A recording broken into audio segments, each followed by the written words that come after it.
जी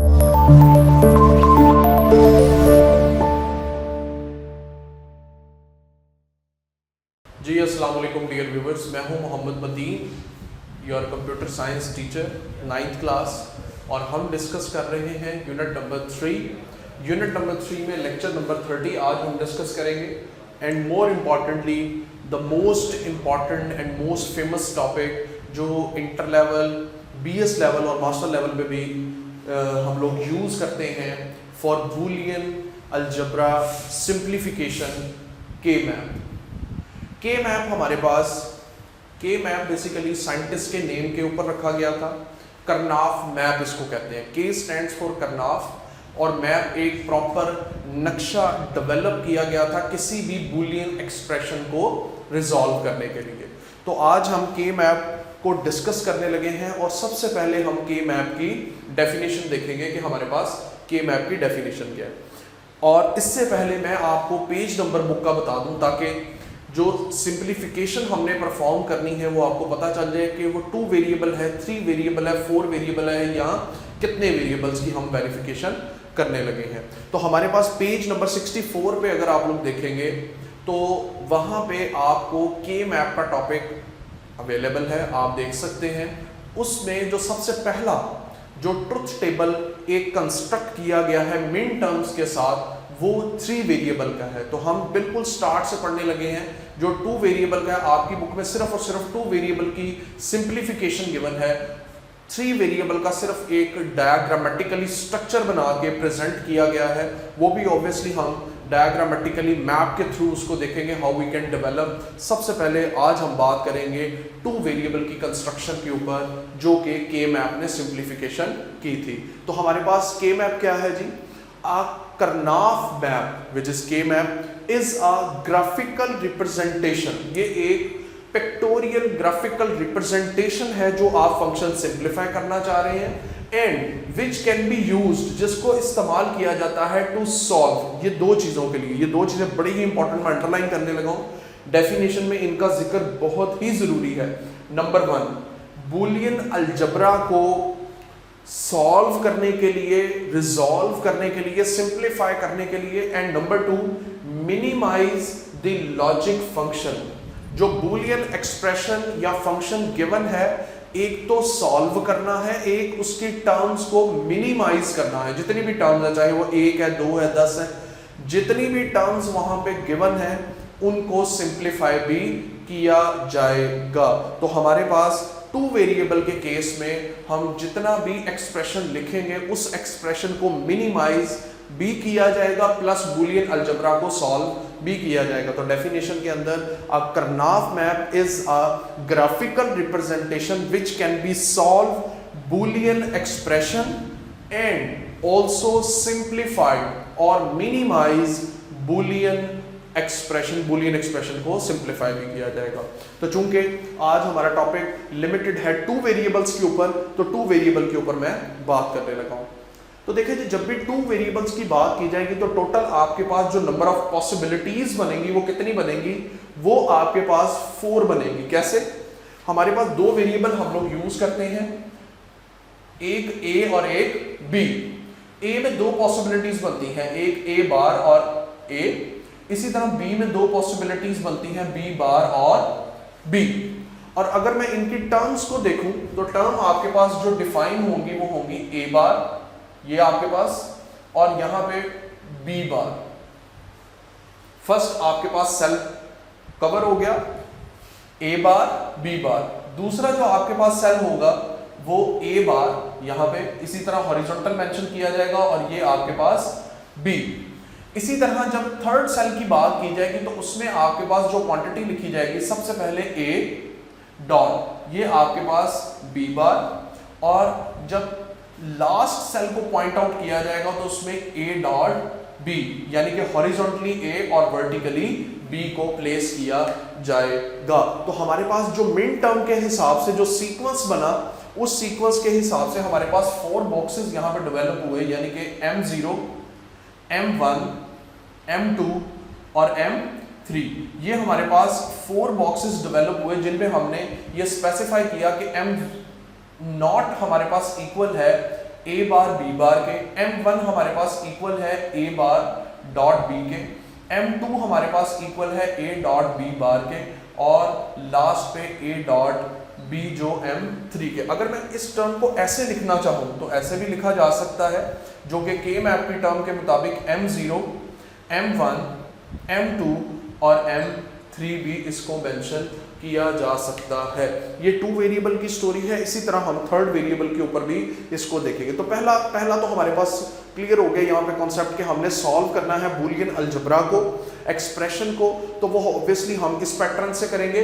और दूसरी बात जो बड़ी इंपॉर्टेंट है कि अगर कोई एक्सप्रेशन गिवन है तो उसको कैसे रिजॉल्व किया जाएगा, तो इसी के रिलेटेड हम एक एग्जाम्पल यहाँ पे देखने लगे हैं, जिसको purely step by step solution भी कहा जाता है। पेज नंबर 64 के ऊपर अगर आप लोग देखेंगे तो वहां पे बकायदा इसका एक कैटेगोरिकली स्ट्रक्चर बताया गया है, जिसमें उसने बताया कि 2x2 ग्रिड भी हो सकती है, उसके बाद 2x4 की ग्रिड भी हो सकती है जब 3 वेरिएबल होंगे, जब 4 वेरिएबल होंगे तो 4x4 ग्रिड होगी, और लास्ट पे 5 वेरिएबल होंगे तो 4x8 की ग्रिड हम क्या करेंगे, इस्तेमाल करेंगे, और बियॉन्ड दैट इससे भी ऊपर। तो एक एग्जांपल ये मैं यहाँ पे इस्तेमाल करने लगा हूँ, ये बुक में अवेलेबल है या नहीं है वो आप देख लें। ये मैं एग्जाम्पल आपको करवाने लगा हूँ।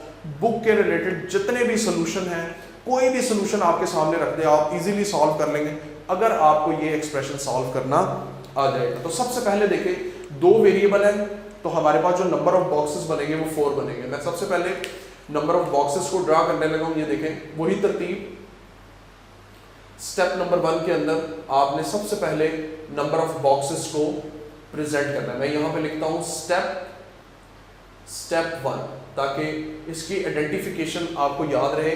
ये हमारे पास मेंशन करने के लिए ए बार और ए, इसी तरह बी बार और ये इस्तेमाल किया जाएगा बी, वर्टिकली बी और हॉरिजॉन्टली ए हमने मेंशन किया। अच्छा, वेरिएबल को अगर चेंज कर दिया जाए, आप कहते हैं सर एक्स वाई कर दिया जाए, डब्ल्यू एक्स, तो वो जो भी वेरिएबल है उन्हीं के रिस्पेक्टिवली यहाँ पे क्या करेंगे, आप डायग्रामेटिकली ग्राफिकली उनको रिप्रेजेंट करेंगे। तो जनाब स्टेप नंबर 2 की अब मैं बात करने लगा हूँ कि स्टेप नंबर 2 हम क्या परफॉर्म करेंगे। तो स्टेप नंबर 2 के अंदर हम लोग अगेन इसको कंस्ट्रक्ट करेंगे। स्टेप नंबर 2, और ए बार ए, बी बार और ये बी, 2 पॉसिबिलिटीज मैक्सिमम बन सकती हैं, वो मैंने यहां पे ड्रॉ की। अब सबसे पहले यहां पे पॉइंट आउट करें कि हमारे पास A bar dot B bar, A बार और डॉट बी बार, जहां पे ये रिप्रेजेंट होगा वहां पे आपने क्वांटिटी 1 मेंशन कर देनी। ये मैंने वहां पे 1 लिख दिया एग्जैक्टली। दूसरी हमारे पास ये क्वांटिटी फिक्स होगी। अब दूसरी क्वांटिटी की तरफ ए बार डॉट बी बार, तो ए बार डॉट बी बार हमारे पास ये क्वांटिटी यहां पे फिक्स होगी। उसके बाद हमारे पास लास्ट पे ए डॉट बी, ये ए है और ये बी, यहां पे हमने तीसरी क्वांटिटी को क्या कर दिया, फिक्स कर दिया। तो हमारे पास जो बूलियन एक्सप्रेशन की जितनी भी टर्म्स थी उनको मैंने यहां पे क्या कर दिया, प्लेस कर दिया। अब जो नेक्स्ट स्टेप है, स्टेप नंबर 3, स्टेप नंबर 3 के अंदर आप इसी चीज को प्रोसीड करेंगे और ग्रुपिंग या लूपिंग, आपकी बुक में ग्रुपिंग का कॉन्सेप्ट है, ग्रुपिंग का लफ्ज यूज किया हुआ है, तो ग्रुपिंग करेंगे। स्टेप नंबर 3, स्टेप नंबर 3 में अगेन इसी तरह की डायग्राम कंस्ट्रक्ट की जाएगी और उसमें ग्रुपिंग या लूपिंग परफॉर्म की जाएगी। ये देखें, ये मैंने ड्रॉ किया ए बी, इसमें हमारे पास A bar A, B bar और बी, ये 1 1 और 1, ये क्वांटिटीज मैंने क्या कर दी, मेंशन कर दी। अब इनकी ग्रुपिंग या लूपिंग हम करने जा रहे हैं। तो सबसे पहले लूपिंग या ग्रुपिंग होती है वर्टिकली या हॉरिजॉन्टली, और जो क्वांटिटी या टर्म्स लिखी गई हैं उनकी एक से ज्यादा बार भी ग्रुपिंग हो सकती है। 2 बातें मैंने की। नंबर 1 कि आपके पास जो ग्रुपिंग होगी या वो वर्टिकली होगी या हॉरिजॉन्टली होगी। दूसरा, अगर एक टर्म पहले ही इस्तेमाल हो चुकी है तो वो दूसरी टर्म के साथ भी इस्तेमाल हो सकती है। और ग्रुप मैक्सिमम 2 का बनेगा, 4 का बनेगा, 8 का बनेगा, इनका ग्रुप्स बन सकता है। ऐसे नहीं होगा कि आप अपनी मर्जी से 3 या 4 का ग्रुप कंस्ट्रक्ट कर लें। तो सबसे पहले एक ये ग्रुप बन रहा है, ग्रुप नंबर 1, और ये आपके पास ग्रुप नंबर 2। तो इस डायग्राम में हमारे पास 2 ग्रुप हम सिंप्लीफाई करने जा रहे हैं कि how to simplify two groups, तो उनमें सबसे पहले ग्रुप की मैं बात करने लगा हूं, ग्रुप वन। ग्रुप वन में रिजॉल्व करने लगा हूं, और ग्रुप वन में हम किसकी बात करने जा रहे हैं? ग्रुप वन में हम इन दो टर्म्स की बात करने जा रहे हैं, जिसमें हमारे पास एफ ए बी, और उसमें जो दो टर्म्स शामिल हैं वो है A bar dot B bar, second जो आपके पास है plus A bar dot B. तो ये हमारे पास दो टर्म्स जो यहां पे लिखी गई हैं वो लिख दी गई है अकॉर्डिंग टू दी मिन टर्म्स, जो भी वहां पे वन रिप्रेजेंट है उनकी ग्रुपिंग पे उनको मेंशन कर दिया गया है।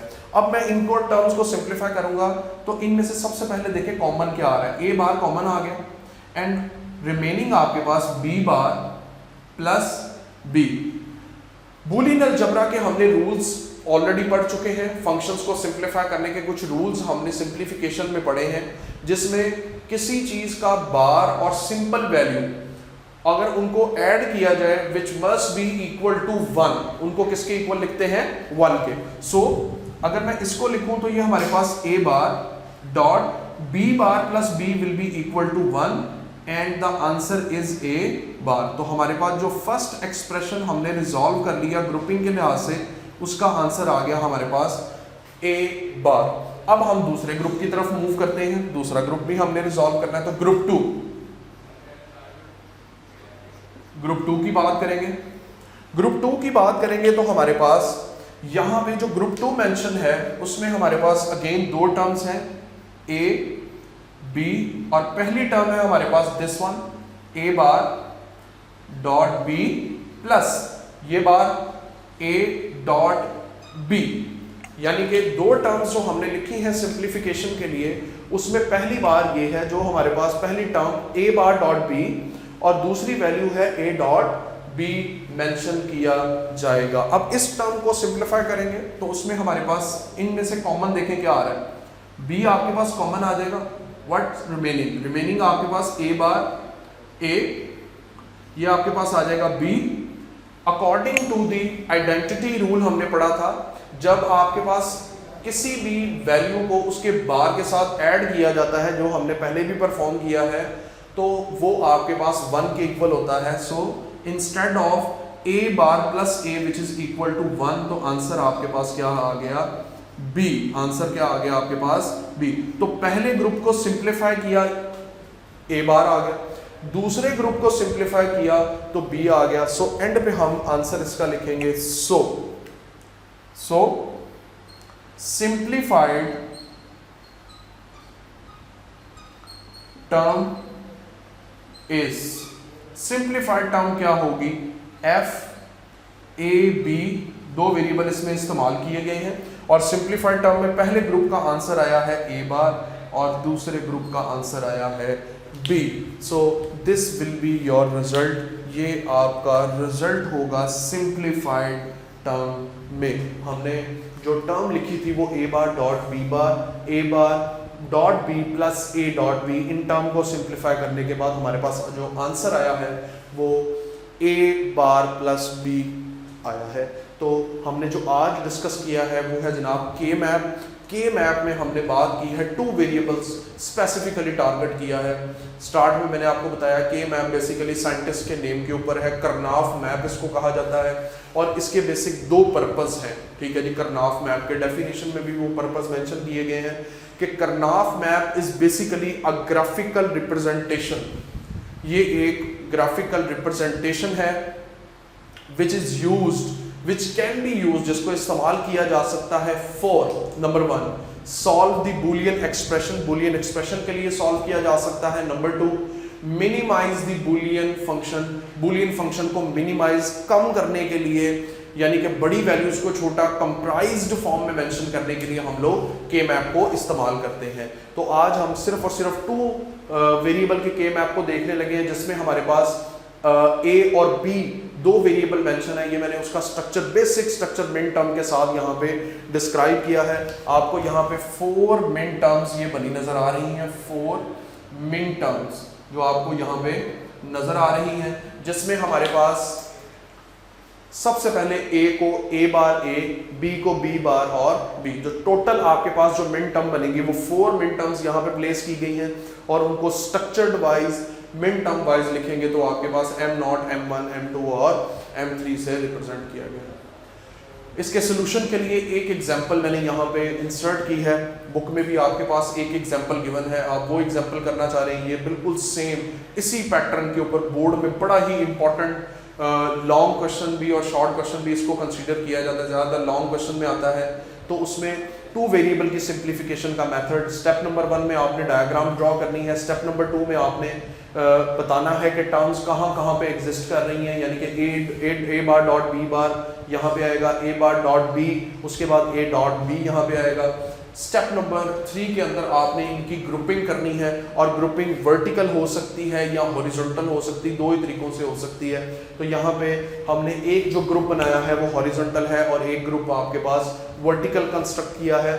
यहाँ पे ग्रुप 1 की सिंप्लीफिकेशन का आंसर ए बार आया है, ग्रुप 2 का जो सिंप्लीफिकेशन का आंसर है वो बी आया है। जब इन दोनों को रिजॉल्व कर लेंगे the answer will be F A B A bar plus B, यानी कि ग्रुप ए की टर्म की सिंप्लीफिकेशन और ग्रुप बी की टर्म की सिंप्लीफिकेशन को इकट्ठा करके लिख देंगे। So this will be the simplified term जो हमने यहाँ पे किया था, जो हमने बात की थी डेफिनेशन के अंदर, सॉल्व बूलियन अलजब्रा एक्सप्रेशन, हमने उसको सॉल्व भी किया है। And number 2 minimise logic function, उसको हमने मिनिमाइज भी कर लिया। This whole term will be written as A bar dot B, A bar plus B लिखा जा सकता है। Thank you very much. उम्मीद करते हैं आपको ये टॉपिक समझ आया होगा। If you have any question you can ask in comments box. अल्लाह हाफिज़।